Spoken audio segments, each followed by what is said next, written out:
Bonjour à toutes et à tous les gars, j'espère que vous allez tous très bien. Aujourd'hui on se retrouve avec un marché qui est assez contrasté. On a une partie des cryptos à droite, comme vous pouvez le voir, qui sont assez dans le vert, même bien dans le vert. Côté Ether par exemple, qui fait plus 8%, et en face le Bitcoin perd 3%.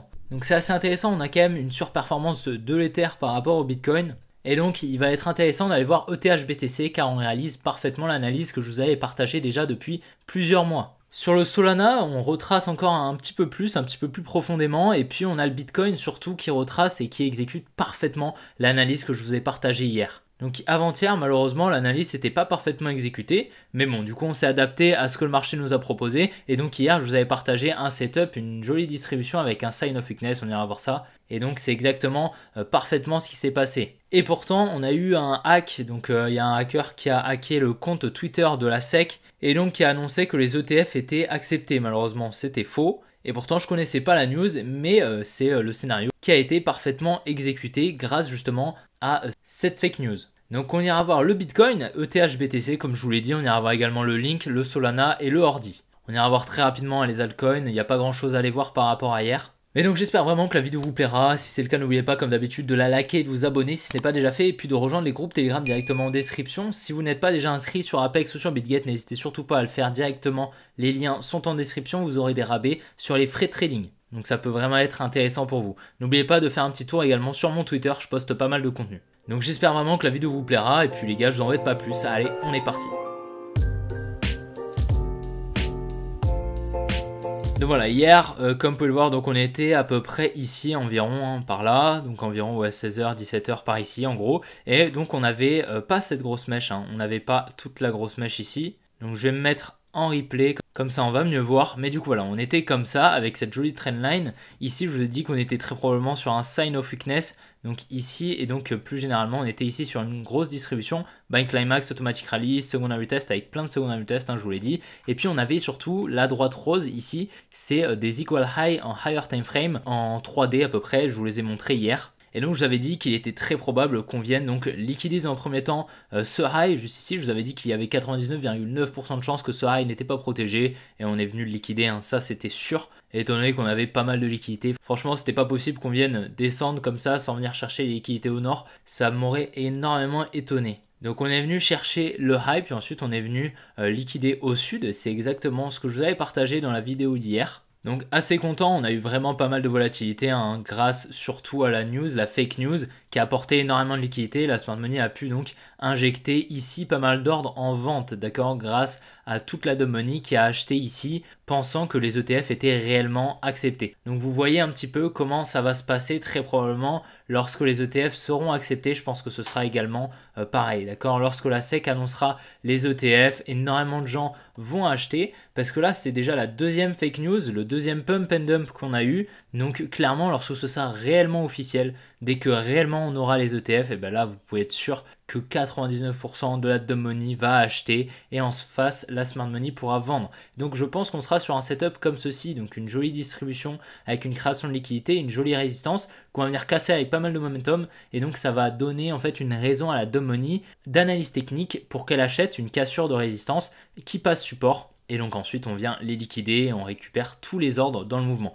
C'est exactement donc ce qui s'est passé. On est revenu dans la demand la plus pertinente. Pourquoi c'est la plus pertinente? Parce qu'elle est placée juste en dessous d'un support, d'accord. Donc dans cette demand ici on a vraiment pas mal d'ordres de la dumb money qui sont en négatif à venir effectuer la mitigation. Et donc c'est ce qu'on est venu faire en utilisant la contrepartie présente sous ce support juste là avec ces equal low juste là. Donc voilà, on est venu les chercher. Ici à court terme, je pense qu'on va pouvoir largement pump un tout petit peu plus. Tout simplement ici on est venu donc conforter une résistance ici, je pense qu'on va venir la chercher sans trop de problèmes, et on pourra même possiblement venir chercher tous ces highs juste là, et on est même peut-être sur un gros setup de réaccumulation, et donc on va venir peut-être effectuer des plus hauts, d'accord. Je préfère ne pas me positionner là-dessus parce qu'il est tout à fait possible ici qu'on vienne également venir chercher liquidité juste là, donc la trailing range qu'on placerait juste ici, et ensuite redistribuer pour ensuite repartir à la baisse, et à ce moment là venir chercher les liquidités qu'on attend, et à ce moment là on serait réellement sur un UTAD juste là, donc que je vous ai partagé hier.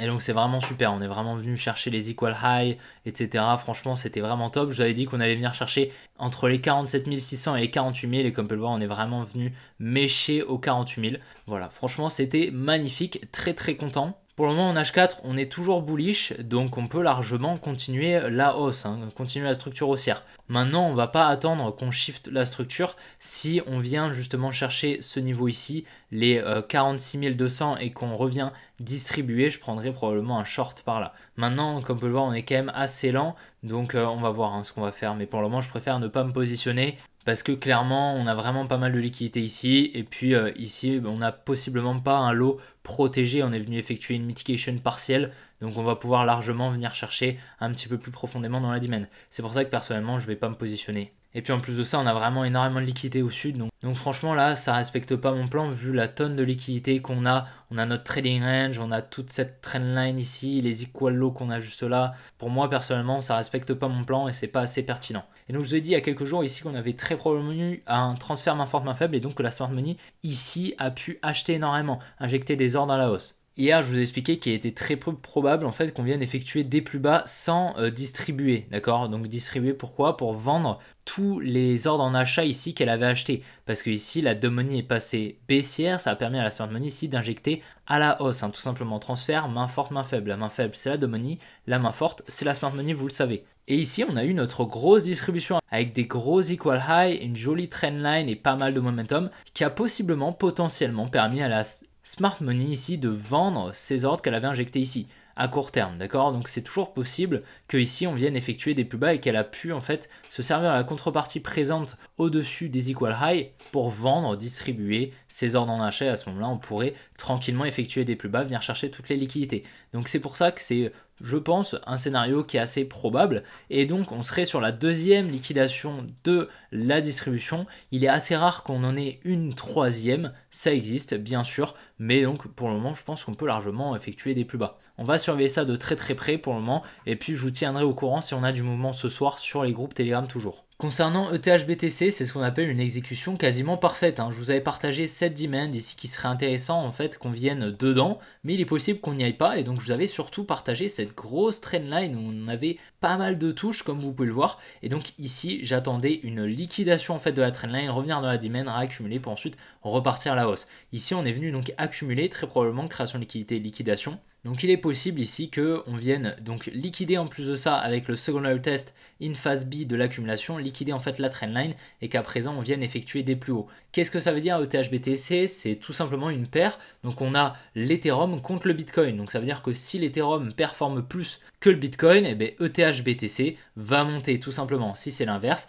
ETH-BTC va descendre. C'est en fait une division entre les performances de l'Ethereum et les performances du Bitcoin, d'accord? Le slash ici, en haut à gauche, c'est le ticker. Et bien vous avez un slash, le slash représente une division, tout simplement. Et donc ici, vous avez donc 0.05, c'est le prix de l'Ethereum divisé par le prix du Bitcoin. Donc il serait extrêmement intéressant de venir continuer la structure haussière où on est actuellement. Et donc on est venu donc chercher toutes les liquidités. Pour moi, il n'y a pas de raison. On peut largement aller chercher un petit peu plus haut. Mais on peut largement également revenir dans le bloc institutionnel juste ici, revenir effectuer peut-être un spring pour ensuite repartir à la hausse. C'est également possible. Pour le moment, je pense que dans les prochains mois, on aura une surperformance de l'Ethereum. Voilà, sur Solana, on exécute jusqu'à présent donc l'accumulation ici que je vous avais partagé. On est venu chercher la trading range, donc on n'est pas du tout à l'abri d'avoir donc cette distribution ici et qu'on vienne effectuer des plus bas, avec en plus de ça une trading range ici qui comporterait de la liquidité. Et donc ici, on est soit sur un inducement, on vient chercher cette demand,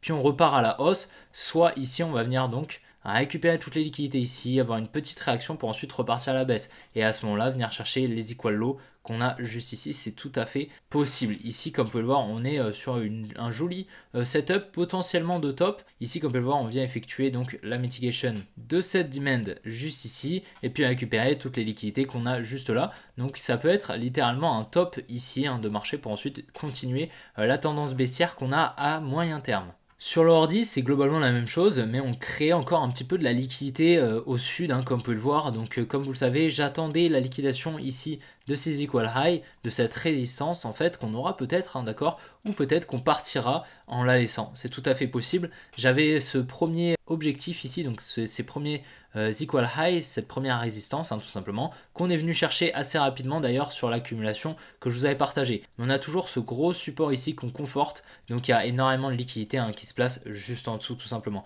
Donc on va rester prudent sur le ordi pour le moment. Je ne sais pas si c'est extrêmement pertinent de se placer, étant donné qu'on a vraiment pas mal de liquidité au nord et pas mal de liquidité au sud.